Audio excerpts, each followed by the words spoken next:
Ready, set, cook. It's Easy Eats time. Ginger Zee in my kitchen. About to be joined by the Potash twins. You may know them from the Food Network. I'm gonna paste in here what we're making. I love this dish. And I've got some questions. And we're about to have some serious, entertaining fun with these guys who have a new show, a new series, Takeout Twins, and we're going to be having them on. So I want you to do this. There's a question mark on your screen. When else do you get a chance to ask real chefs real questions? You know, I have this time with them, but if you put them in the question mark, I will be able to answer. I don't know. I can't promise, but we'll try. We've got a lot of cooking to do. Making some chicken tikka, and I've already got my rice going. Hey, Ginger. How are y'all? The best thing about having an identical twin is that he can adjust the camera while we talk. Right? Which direction? Like, whoa. So Up this is a a good little time, bit. though. Stripes is Ezra or Aviv? Adiv in stripes, Ez is in the blue. You can just call us Ez and D, Ginger. Ez and D. So I'm D. Ez is coming back. He was behind the camera. Now I'm in a long sleeve blue button up. I know we're throwing you off today because we're both wearing blue. We should have done a color coordinated kind of thing. It's all right. We're going to make it work. So how about we just start with Takeout Twins? Just want to make sure people know what that's about. I love the idea because you had Joel McHale, one of my favorite people, on your first series. And you make takeout and then try to compare to the real stuff, right? Exactly. So the Takeout Twins that you can watch right now on the Food Network Kitchen app, all 10 episodes are there. It's basically just us two making the most popular takeout dishes that you can order on any of the delivery apps. But we invite a celebrity guest to join with us, and we recreate these really the most popular dishes at home. And then what really makes the show special is we order delivery of the same dish that we're recreating to see if our version can hold up to the takeout. And again, we're musicians. We're not chefs. If we can make these dishes, you guys can make these.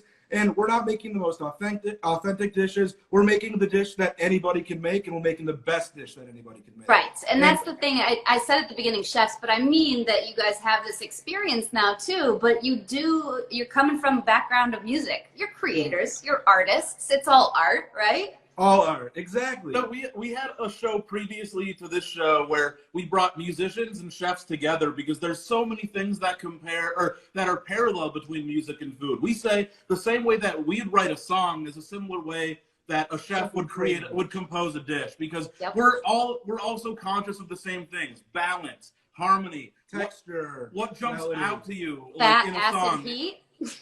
Yeah, exactly. Ginger, you know everything we're already saying, so this is perfect. We're gonna have a great half-hour conversation and cook some good food.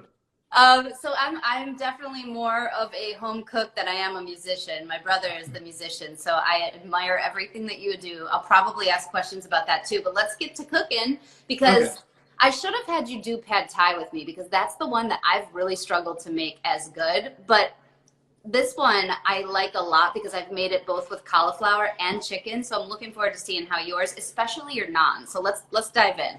Oh, definitely. Well, Ginger, the reason that we decided to make chicken tikka with you is because I think it's a dish that's very intimidating to home cooks, I would say. But it's a lot. I think it's more approachable. It's because of all the spices. Yes. See, there's a couple of spices that you'll need to have on hand in order to make this, but we'll walk you through everything at the right time. So the first thing we have to do is make our rice. We're going to use basmati rice. And the ratio with basmati, it's the same ratio that you do with all kinds of rice. It's 1 cup basmati, 2 cups of water. And the first thing you're going to do is add it. We already had it going just because of time. We did too. Yeah, and ours is basically done right now. But 1 cup basmati, 2 cups water, bring it to a boil, let it simmer, cover it, 20 minutes, done. It's so easy. But let me ask need to use a you, rice cooker. does a restaurant put more butter in it, or are they always making it with like a chicken stock?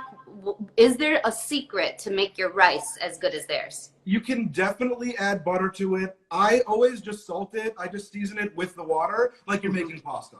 Yeah, A lot of the times you'll find in a lot of like Indian takeout restaurants, they'll add clove and other things to the rice. And mainly the secret staple to a fantastic Indian takeout dish would be ghee, which is clarified butter. Yeah. if you can find go to a grocery store and find ghee, good for you. We're just going to use regular butter on our end, though. Okay. Like, just to emphasize this even more, we're home cooks. We cook with the dishes that we make are about approachability.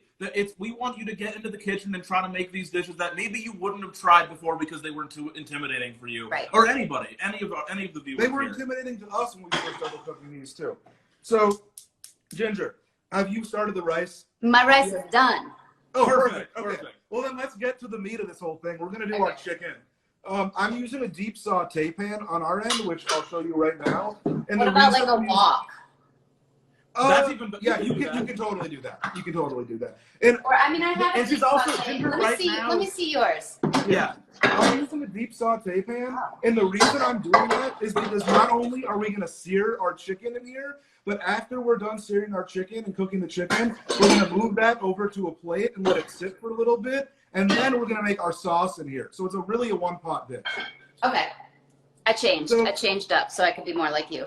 Ginger, we have 3 boneless, skinless chicken breasts. I've already cut them into 1-inch pieces, and that's really only, yeah, okay, so we're on the same level here, Ginger. Perfect. I did my homework. Okay, so what you want to do is just season it with a little salt and pepper. Okay, that I have not done. I have a little bit of olive oil in the pan already, and I'm bringing that up to a medium-high heat. Okay, I gotta do all that. Hold on. And for those of you cooking along at home, just, bring it up to medium-high heat, a little olive oil in the pan or butter, whatever you want to use. We're going to do a little butter later. Are they using olive oil in the kitchens, in the takeout kitchens, or are they using like coconut oil? Most of the time, they're going to be using ghee for this. But the reason we're using olive oil is, Ginger, the reason we're using olive oil at the beginning is because what we're trying to do is sear and brown our chicken. And I think the best way to sear and brown your chicken is with olive oil or another high temperature oil. And then we're going to use butter for the vegetables and the garlic, our jalapenos, our onions. And I think butter is better for flavor, but for searing and getting a texture, I always use an oil. I have a problem though. I don't have any butter, so can I use coconut oil at that point? Yes, 100%, absolutely. 100%. We sliced our chicken breast into 1-inch pieces just so it's a little bit easier to tackle here. You can use chicken thighs. You can use any kind of chicken that you have. We use chicken thighs. We also use chicken breast. Yeah, because I love thighs usually, but we followed directions here, so. Yes. Oh, I'm touching the chicken. That's probably not good. Oops. And the reason we're using, and I was saying this earlier, Ginger, but the reason we're using one pan for the whole recipe is because we want to brown our chicken and get the fond, which is the brown stuff at the bottom of our pan, which is going to help us get a much more flavorful sauce. Yeah. So it's all on purpose here. Well, and that fond, when we deglaze, because I've been doing these enough, because that gets right back into the food, yeah? Exactly, yeah. So anytime that you can use and reuse and utilize everything that you're cooking for another purpose, your dish is going to have even more flavor that way. And a lot less to clean up later, too. So just to, circle it all back, we're going to keep building our sauce in the same pan that we're cooking our chicken right now, just to give it even more flavor. And since we cut our chicken into 1-inch pieces, this is really only need to take about 5 minutes for the chicken total. So if you want to do 3 minutes, check if it's browning, flip it. Any way you want to do it, but really 5 minutes. And we're gonna, after we're done searing it, we're gonna let that sit on a plate. And then when our sauce is done, which you'll see in a little bit, we're gonna add the chicken back. So it's gonna get that residual heat and cook a little more then. Okay. I'm washing because I touched it accidentally. Ginger, you must be the best multitasker of all time, because I don't know how you can hold the conversation with us, help out the audience, cook. You do a lot. Go visit 2 hurricanes and a wildfire, come right back like nothing's happened. And also, there's one of you and 2 of us. Hey, when I get to, and if that's the thing is I've got that stand that I can hold the camera. I've been trying to sell my husband on doing this, but it's harder on doing the other side. Because he's usually in front of the camera, so it's harder to get him back there. Totally. You're gonna have to send me what kind of stand you use, because ours is too far away. I have to go around our countertop to get to it. Also, we're big fans of Pickler and Ben, so we know. Yeah. Oh goodness, yeah. I'm sure he would say hello. He's down with the kids downstairs. So, and we have 2 dogs, 2 little boys, It's wild. Like at one point, I'm sure they'll come up here, and you want to see me fall apart on this camera. That's when it's gonna happen. Wait, where do you live? Are you in New York? Yeah, we're just outside of New York. So we moved. I like fought my husband very hard on moving because I was like, I don't want to leave the city. I don't want. And he really wanted to try the suburbs, and that was basically like a year before this all happened. So this worked out very well to have some more space. That's amazing. I went to Manhattan School of Music, so we lived in New York City for a very early part of our career, and it's just the best place to just kind of be. I mean, maybe not right now, but it's a great place to just be totally immersed in the culture of and so music, wait, where are you all now? cultures, really, too. But where are you now?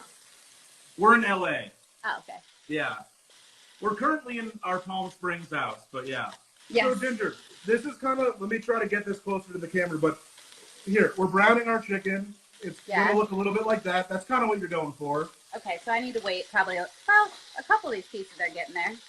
And if you have a cast iron skillet, or we're using a non-stick pan, so it's going to be, hi, dog. We got one. It's a little bit harder to get a perfect sear on a non-stick skillet, but what I just showed you, the browning is what we're going for, so it's going to be fine. The chicken started browning, and it's so crazy. I got friends. They could smell the food, I'm sure. So, Ginger, because there's two of us, I'm going to start prepping our vegetables so we can go right into that once our chicken is done. So Okay. Handle this, talk to Ginger. I'll come back in and explain what I'm doing. Sure. For me to just take an eye on the chicken. Yeah. Okay. So wait, on your new show, you have Joel McHale, I mentioned, but you also have Sheila E. So we have Sheila E., a dear friend of ours. We have Rob Briggle, another friend of ours. Andrew Zimmern, our executive producer. He's our food dad. We call him our food dad, but he tells us he'd rather be, well, he just said in an article that he'd rather be referred to as our food rabbi. So we'll start saying food rabbi. Isn't it kind of wild to say you're like, oh, my good friend Sheila E. Like, what? Yeah. We were so lucky. I mean, the guests that we had on the show are people that we've known for, most of our people that we've known for a very long time. Some of our really good friends, Tom Schwartz and Katie Maloney from Vanderpump Rules, came on the show and cooked with us. We made shrimp tacos with them. We went on a trip recently to Mexico with them, so we were like, we got to do a taco of some kind, which was perfect. Not recently, pre-pandemic. Oh, pre-pandemic, yeah. I think that needs to be clarified. Right. I'm sorry. This part of the conversation is going to be a little disjointed just because the searing of the chicken's so loud, but once we start making the sauce, it'll be quieter. We'll be able to, like, dive in a little better. I know, that's why I put it like this. I'm like, huh? My phone's on full volume, and I'm like, I'm reading your lips more than I'm hearing you. Me too. Same deal. I should have put in, like, our AirPods, but... Oh, well. Okay, those are good. These are good. Okay, I'm going to kill the heat on our chicken. Okay. Because these guys look great. I'll get you the plate. Mine might have been a little big, so I'm going to leave them in a little longer. Totally. I got it. And, you know, we're going to cook them more in the sauce. They're pretty much all the way cooked now, but if they're a little bit underdone, you'll get a little bit more time in the heat. Okay. And now we can actually hear Ginger again. Yay! Okay, so that goes over here. Just so you guys can see what the chicken situation looks like. Just browned on both sides. Nothing crazy. I'm sure everybody here has cooked chicken breast before. I don't know. Chicken breast is one of the hardest, though. That's why I like thighs so much. I find them so much easier to cook. But chicken thighs, because you can't overcook chicken thighs, in my opinion. They're kind of amazing. But I think, you know, for this dish, it's unless you get like boneless chicken thighs, you can use them. They're perfect. But I think just to have a little bit of the texture of the meat with the chicken breast is great. And also another thing to note: traditionally with chicken tikka, you would marinate the chicken, whatever you're using, whatever kind of chicken, in yogurt. Yogurt and garam masala. But the way we cook, we want you to get in the kitchen and maybe like have an hour and then you're done. No marinating overnight. Nothing 24 hours. And somebody asked how long do we cook the chicken for? This was just 5 minutes. Yeah, exactly. About 5 minutes. It all depends on how you cut your chicken. I don't want to say 5 minutes if your chicken breast is like this wide, but And again, we'll reiterate that the chicken is going to go back in our sauce and simmer and reduce for a little bit. So it's going to keep the temperature where it needs to be, around 165 degrees. Okay. So now I think I'm good. Okay, fantastic. Ginger, we're going to bring, so we were at medium-high heat for our chicken breast. We're going to bring that down to medium, and that's going to help us cook our vegetables, which we did. I just chopped an entire onion, diced. I have 2 tablespoons of butter going into the pan right now. Okay. So I'm just going to pour some coconut oil in there. Perfect. Because I still have some oil at the bottom of this pan. Are you not a butter person? No, it's just I don't have any butter right now. And it's totally fine if you have a little bit of oil still in the pan. I think that's not only going to continue that fond and chicken fat flavor that we already developed a little earlier, but it's going to carry that through into our sauce. Okay.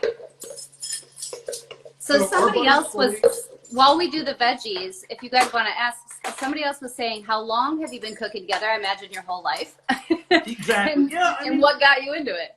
So we always tell people, like, growing up, both of our parents traveled internationally for work. And we're from Omaha, Nebraska, of all places. Yeah, not the most exciting culinary, I've been there a lot on because the I've chased tornadoes there quite often. Yes, so I'm sure you have. It's a Tornado Alley hotspot. But are we doing garlic and onion? Is that what you put in? Yep. Garlic, onion, and then the jalapeno. And I haven't gotten to the jalapeno yet. But yeah, so just to answer your question, whoever asked that, we've been cooking together since, probably we were in middle school. But how we really got into food was 2 things. One, our parents would travel internationally for work, and we'd always say to bring us back a souvenir, but not like a keychain. We always wanted them to bring us back a little taste of the culture of the food that they had where they were. And so, my mom would be in Japan, and she'd bring us back pounded out red bean mochi and stuff that we would never be able to try in Nebraska. So we would always have them bring us back something. The other thing is, as musicians, we tour all over the world, and what we always say to people is, in every moment that's not completely devoted to food when we're traveling, music. Every moment that we're not completely focused on the music when we're traveling is completely devoted to the food. And that's just one of those things that got us into cooking, was traveling and then coming home and trying to recreate our favorite culinary moments from tour, basically. Nice. And that, developed obviously into kind of this show where we were making our favorite takeout dishes too, purely by recreation. Yum. So good. I just tasted a piece of old chicken or cooked, browned chicken in there. Oh yeah, the fond, yeah. It's we're in the early stages of building the sauce, but it's basically every time we're introducing a new ingredient, we're adding another layer of flavor that's really going to kind of come together when we, start seasoning it and adding everything in. So right now we're going to add our jalapenos to our sauce. Oh, I did that already. Oops. Perfect. Oh, hi, Miles. Come on over here. What you got? Come here. A spider? Oh, oh no. It's Halloween time already. So we've got spider. Hi. What is that? Is that a spider or a pumpkin or Spider. Spider. I'm afraid of spiders, so I'm scared now. He's scared of me. Thank you for showing that. Very nice. So cute. Okay, so I got all the stuff, the jalapeno in there. Later. Are we putting anything else? Did I miss a step? No. So right now we're just cooking these down until they're translucent. So but if you can see through the jalapeno, that might be a problem. So it's garlic, onion, and jalapeno. That's in a little bit of butter, and you have coconut oil. Yep, it's exact. Here, do you want to show them? That's here. I'll help you. I'm trying without Same. everything. I'm trying to move it up at the top. There we go. Yeah, same mixture. Nice. Okay. But this is where it starts to get fun. This is where the toasting begins, huh? Yes. We're just adding a little bit more salt and pepper to season. Someone's asking, do we want the veggies soft? How long are we cooking them? Yeah, that's a great question. Yes. You're cooking them about 3 minutes on medium heat, basically until they're cooked through translucent. But again, this is just the foundation of our sauce, and we have an immersion blender over on our end. So we're gonna get this into like a finer, velvety texture sauce, and it's totally fine, Ginger, if you don't have that, because I know we didn't tell you to have that. I'm ready with the spice, but yeah. Okay. Whoa. So this is a great time to be doing that. So I'll show you what we have. We have our plate with all the spices. Oh, you did it pretty. I just mixed them all together. There's no right way there's no wrong way to do it, Ginger. So if you can see our plate, I'm going to try to do this without spilling everything. Over here, we have our paprika, we have our turmeric, we have our garam masala, we have our cumin, our black pepper, and our curry powder. And then this white pile over here is going to be our sugar. And the reason we add sugar to our tikka masala is, oh my God, some jalapeno just went into my eye. That's real okay. I'm fine. I'm going to take over here? No, I'm good. I'm good. Okay.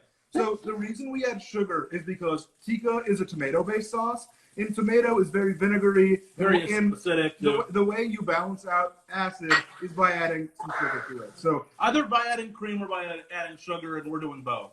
Got it. So I'm going to add our paprika. This is 2 teaspoons of paprika, 2 teaspoons of turmeric, 2 teaspoons of garam masala, 2 teaspoons of cumin. Trying to do this without burning. 2 teaspoons of black pepper, 2 teaspoons of our curry powder. And I'm going to wait on the sugar until we add our tomatoes. Oopsies. And I'll stir this together. I added the sugar too early. You're fine. You're fine. It'll be okay. Okay. Ginger, is chicken tikka or any kind of tikka or Indian food a staple for you? Do you have that a lot as a family? We actually like when you're traveling. Like I have garam masala in all the time, and we do a lot of cumin and a lot of the flavors are very similar. We don't always make it with chicken. We've made it with cauliflower quite a bit because I have you can make a vegan version, which I do for my I can sister. already tell that because you have coconut oil and you're talking about vegan or vegetarian options. Ginger, you're a healthy eater. We're the only people in Nebraska. We grew up vegetarian and we kept kosher. Yes. So trust me, we understand the swap out with the cauliflower. We do tofu a lot of the time with our tikka masala, but we figured the big takeout recipe is chicken tikka masala, so we might as well try to educate. Well, and I grew up in West Michigan, so we were very dairy heavy. My family actually has a place right by a dairy farm, so I feel Oh my God, that's amazing. Yeah. Okay, Ginger, we're gonna add our 3 cups of our tomato puree right now. Okay. Where's my? Yes, Miles. And this is where it kind of turns into a sauce, finally. Yes, Miles. How many minutes? This is going to be about 10 minutes where we're reducing it, but we're going to add things to it as we keep going. I'm just trying to keep up with the question. Okay, yeah. Well, I'm making chicken tikka, buddy. Miles is like, we always say our 2-year-old is like every grandma in the world. They're like, what are you eating? What did you make? It's all a lot of questions about food. I love it. And that's really, I'm sure, how you got really good at answering questions on camera. Yes. Ginger, that looks amazing. Yeah, it does. Good. So I'm going to add our sugar since we didn't do that yet on our Okay, end. good.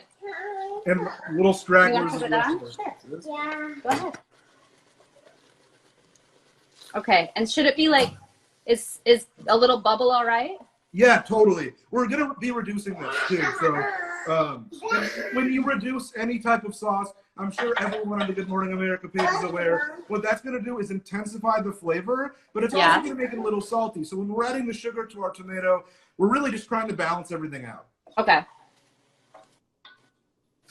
Ginger, I was wondering, like, how often have you had this dish in London or anywhere? And I'm sure you've had it in New York. I've definitely had it in London, but it was a long time ago. I want to say like 15 years ago. In New York, I've done it.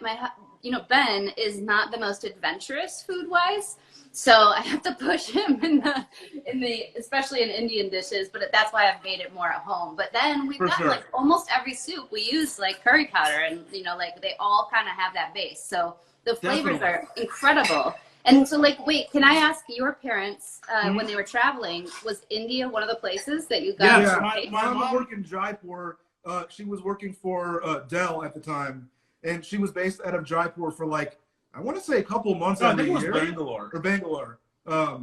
So it was something that we, like, after she would come back, we would eat Indian food a lot more. Yeah. And I would say, like, being vegetarians, we were always gravitating towards Indian food because they have so many Vegetarian options. They do.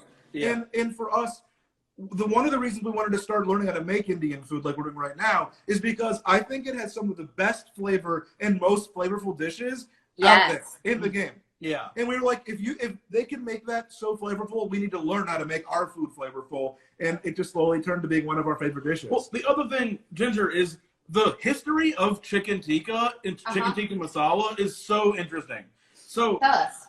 in the UK, it's the national dish of the United Kingdom. And it's really interesting because most people think this is a completely Indian dish. It's kind of disputed, but here are the facts as I know them. Chicken tikka is an Indian dish. Chicken tikka masala is a dish that in the United Kingdom and that they kind of took and added cream to it, which is how it became the chicken tikka masala. So because they wanted it to replicate more of a gravy. So is it Indian? Is it a truly Indian dish? Is it a truly British dish? Who knows? It's kind of an amalgamation of the two. I personally think it's a lot more Indian than it is British. If you All I know is the spices alone. Yeah. Of course. I mean, it's definitely an Indian dish, but the history of it is so interesting to me. And it's very interesting, but we need to add our cream now. So we had 3 cups of our tomato puree in there. Right now I have 1 cup of heavy cream. Okay. If you want to use half and half, you can do that. No, she's gonna use oat milk. She's totally gonna use oat milk, aren't you? Wait, but actually, I was gonna ask, can I? Because I have heavy cream, but I have such a dairy thing that I'm not gonna be able to eat it. Like if I do it, coconut milk would be an option. Yeah. Yes, as long as it's not vanilla. Yeah, no. But I do have. I don't have any coconut milk, so I'm gonna use almond. Is that terrible? No, you can totally do that. The only thing with me is we don't really eat or drink any milk and any kind of thing like that. Like we grew up eating almond milk, soy milk. Yeah. So we love oat milk. The only problem is it's a not texture thing for us in this. It's not as creamy, and so therefore I think you're right by saying you would have done coconut milk. But I know. I just don't have any of that either. Can you grab the camera? I want to show them how it changes the color. Sure, you're gonna have to. So, Ginger, can you show them yours right now? Yeah. It's red, obviously tomato. I added my heavy cream, but watch how it goes from a bright red, almost looking like Italian tomato sauce, and as I keep stirring it, it's going to turn into like a pumpkin color. And honestly, I love this dish for the fall because of that, but I kind of like it for any season. But orange is undoubtedly the color of fall. Look at that. Look at that. See, and it's not pumpkin spice. It's Tikka. Okay. Hey, help me reposition this. All right, that's perfect. Little up more. It actually looks really good with the almond milk. That was a last minute call because I was going to totally do the other one and the heavy cream. That looks great, Ginger. Let us know how it tastes too on your end.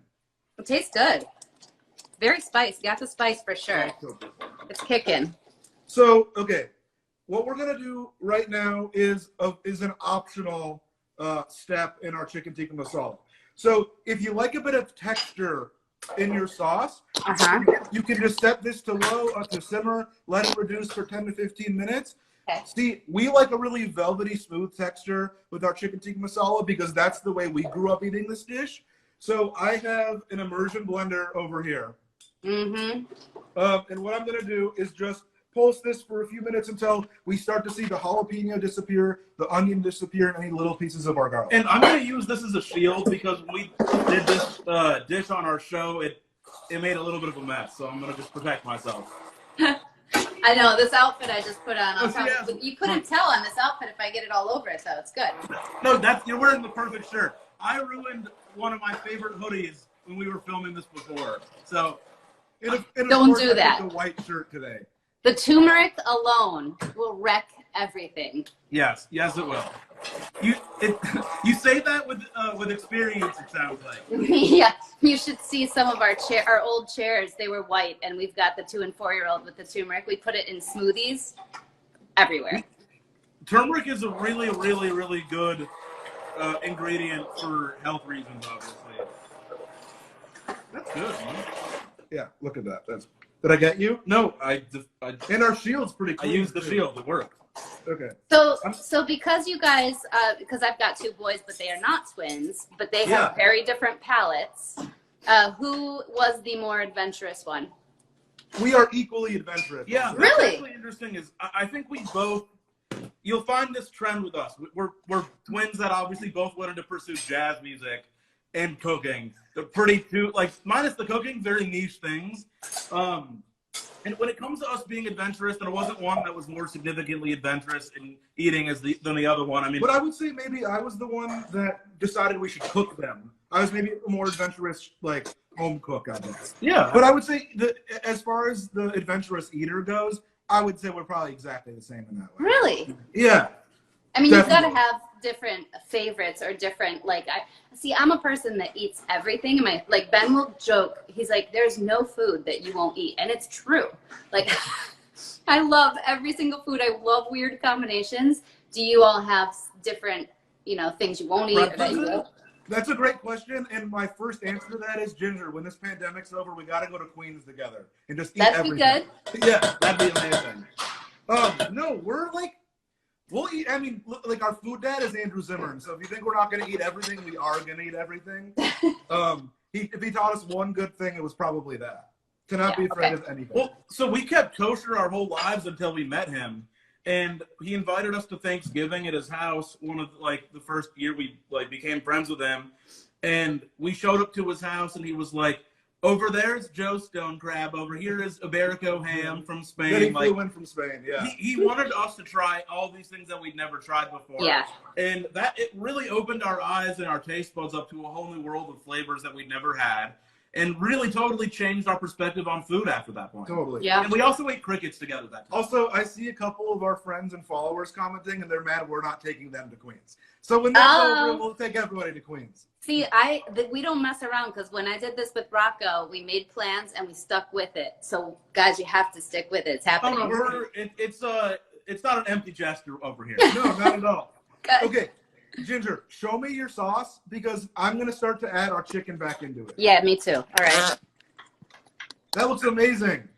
Is it more red than it is orange? I'm just curious if it's a color. It's like middle. Okay. So maybe the almond milk doesn't really get it to that full like pumpkin color. But I bet you it'll taste amazing still. Oh yeah, it already does.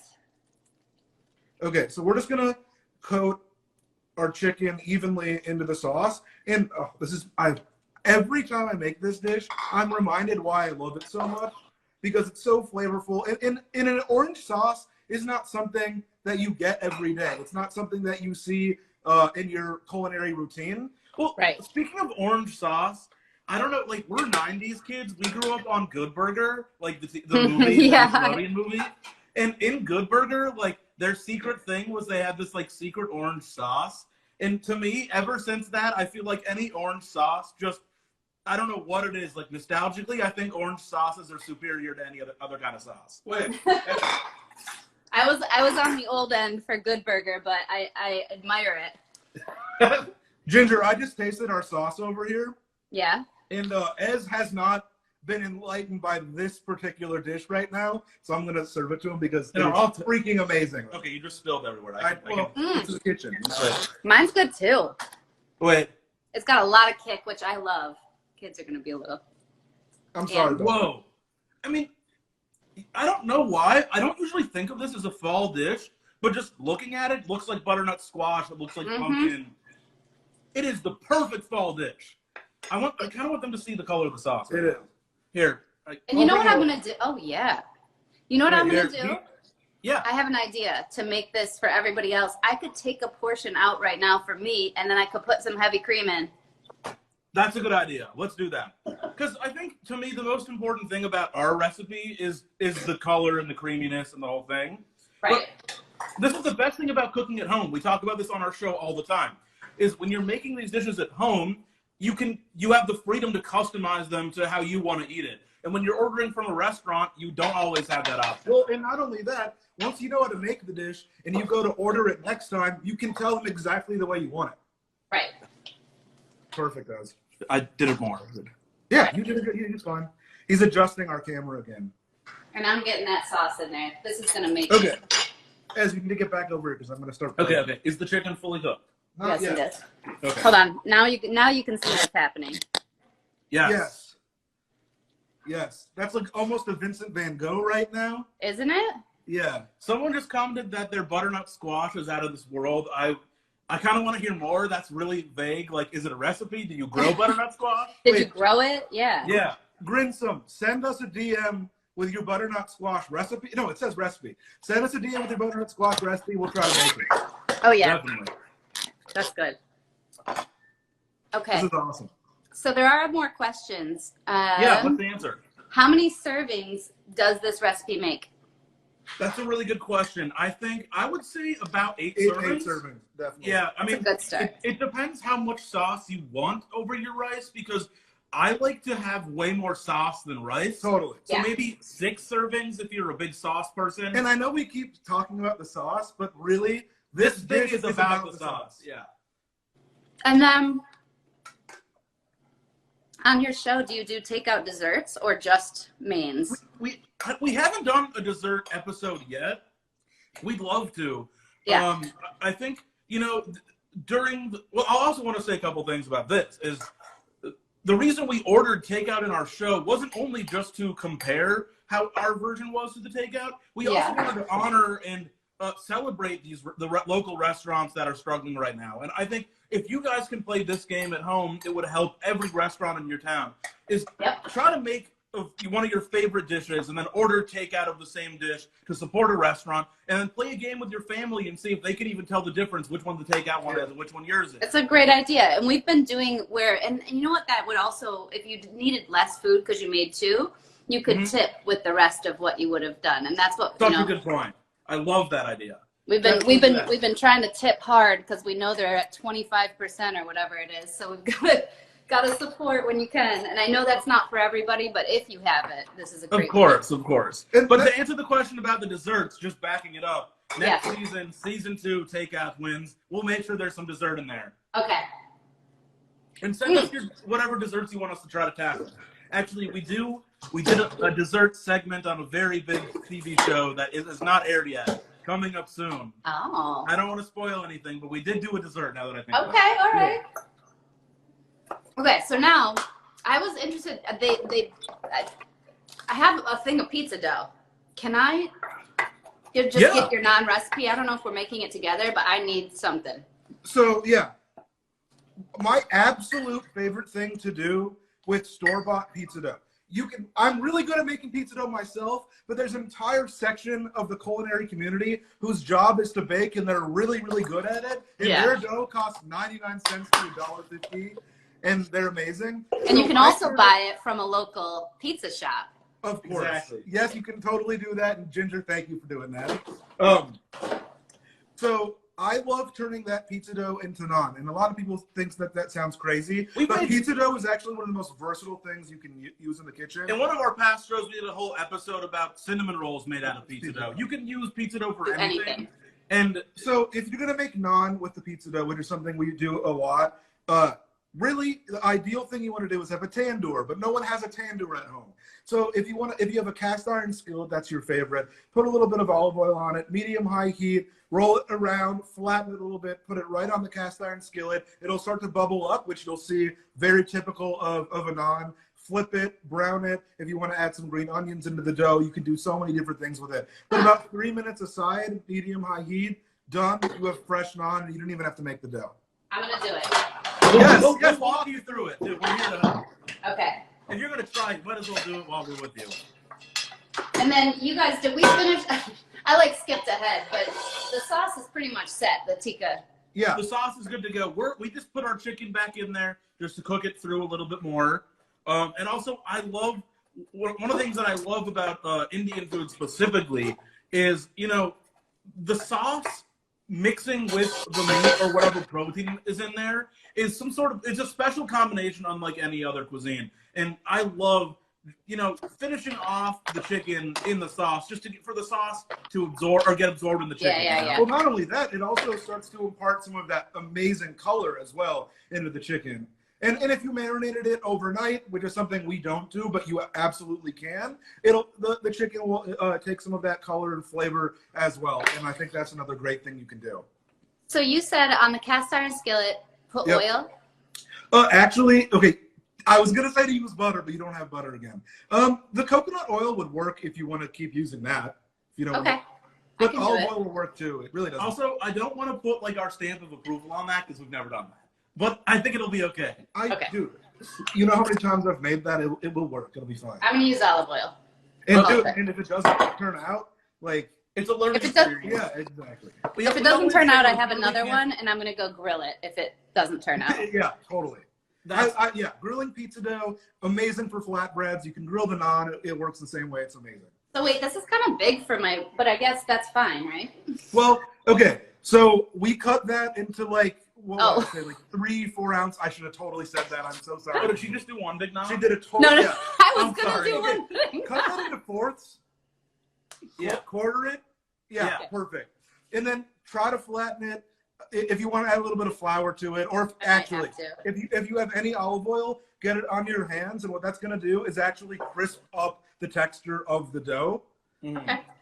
Which is a really great pizza trick, Pizza Hut. So what would you say that cooking has informed? How has cooking informed your music? Like, how has your music changed because of all this? That's a good question. How have we never gotten that question before? Because Ginger's incredible, and she just thought of She's the a best journalist, question. unlike anyone else we've ever had an interview with before. People do ask us so many questions about music and food and how one affects the other, but I would say I'll first answer that question by saying I think what music has done to our food first has made it almost a more personal experience, because if we're making you a plate of food, that dish is just for you. Whereas when we're on stage, that's probably for hundreds of thousands of people, hundreds to thousands of people. I mean, we played for 100,000 people, so that would technically work.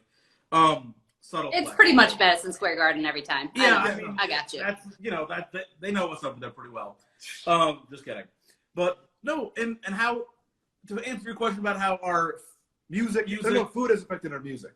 Yes, it's teamwork and how working with other people towards a unified goal is so important. In the kitchen, everybody has their own role. Even in your own family, if you're all in the kitchen, everybody has their own role. Someone's cutting up the vegetables, someone's seasoning and stirring the sauce in the pot, someone's maybe the protein, or everybody. It's kind of a divide and conquer situation. But it's all for the greater good. You're a part when you're in the kitchen with your friends or your family, you're making something bigger than yourself. And I think that's something that affects the music too, because when you're in the kitchen, there's the sous chef and there's the executive chef. There's the entremetier, which is the vegetable chef. And in a restaurant, there's an expediter. But when you're in a band, there's bass player, guitar player, drummer, keyboard player, and they're all players. Exactly, and they're all doing something. One of our mentors, Masala, always says it's so much like a democracy. There's these checks and balances, but they're all for the greater good of everybody. And that's just something that I love about specifically jazz, but working in a band, and it's similar working in a kitchen if you're a chef too. So do you take on the same roles when is one of you the keeping the beat and keeping the drum beat going?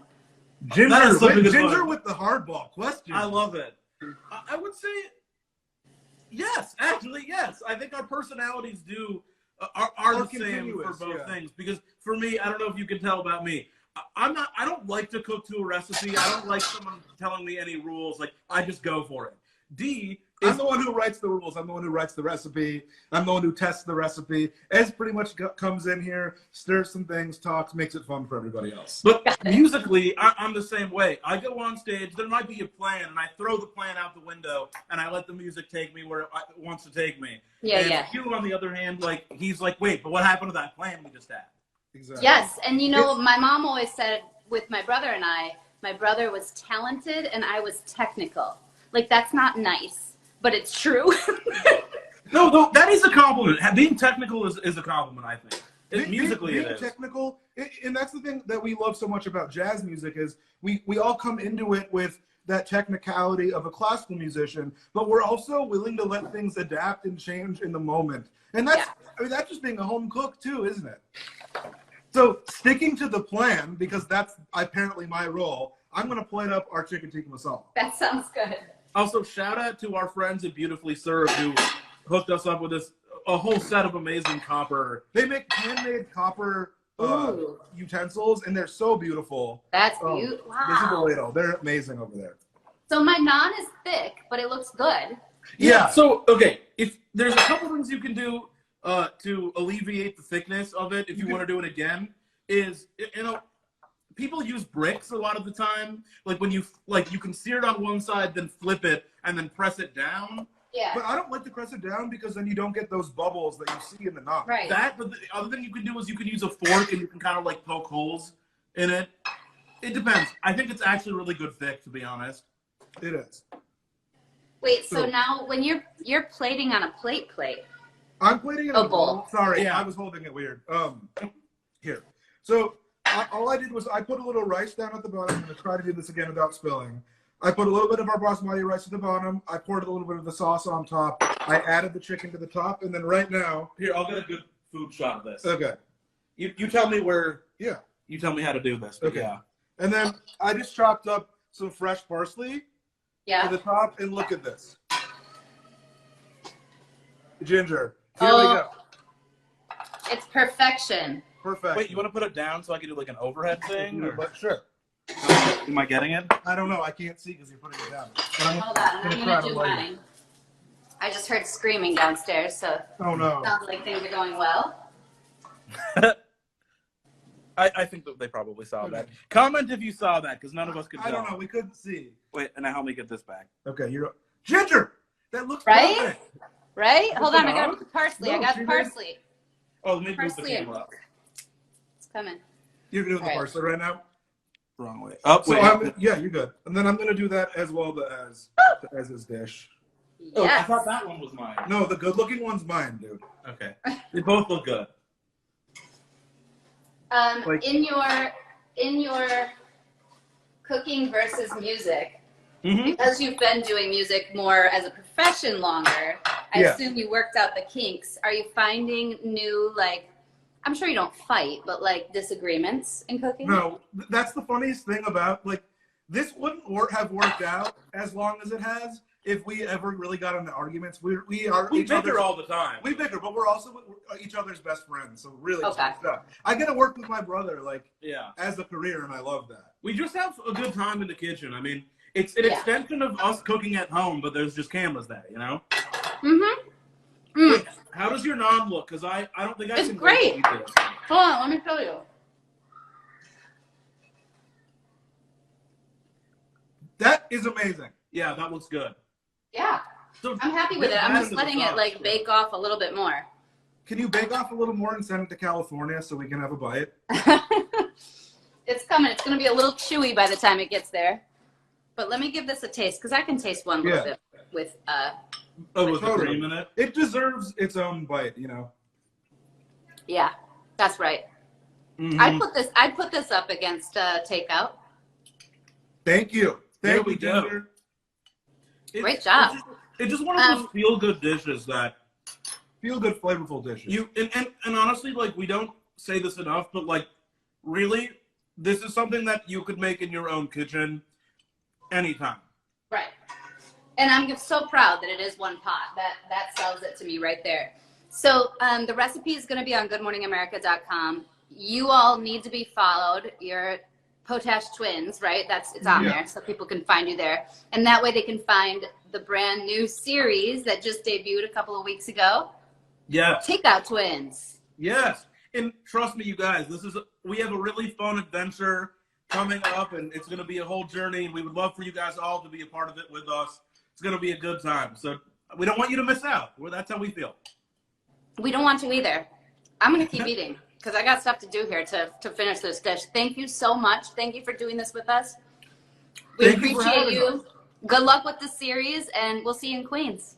Yes, Yes. It sounds like a plan. It sounds like a plan. I'll All have more right. people talk to your people about it. I'll talk to you later. Bye. Thanks, Ginger.